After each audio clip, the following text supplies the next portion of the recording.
पूर्वीच्या काळातली गोष्ट आहे साहेब.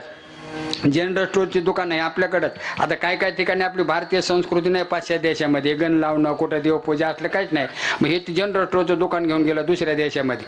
आता सगळ्या वस्तू बघायचे, पण ते आरसा कधी बघितलेलाच नाही त्यानं. भिंग काय जे कोणी बघितले प्रतिबिंब, कोणी बाकीचं काय घेत नव्हते. हे काय तो म्हणाचा आरसा आहे, भिंग आहे, काच आहे, दर्पण आहे, सगळ्या भाषे बघायचे आणि ठेवून द्यायचे. वैतागून गेलं ते दुकानदार. मला नुसतं विचारते तर घेत तर कोणीच नाही, ते आरशावरच पडते. ती एक गिरायकाला मला हे काय, मला तो बाप आहे. वैतागून गेले दुकानदार. म्हणलं बघू दे. बघितलं मला हे काय माझ्यासारखा चेहरा आहे म्हणला. आम्ही हटलो किती बी हसते म्हणला. बरं झालं मेलेला बापा आणून दिलात म्हणले. म्हणले केवढ्याला द्यायचा म्हणले 200 रुपये दिले. 200 रुपये गेले ते घरी घेऊन म्हाताऱ्याला. आणि बैठकीत ठुला असं 5-5 मिनिटाला येऊन बघायचं. हाय हाय हाय ते काय म्हातारा हाय.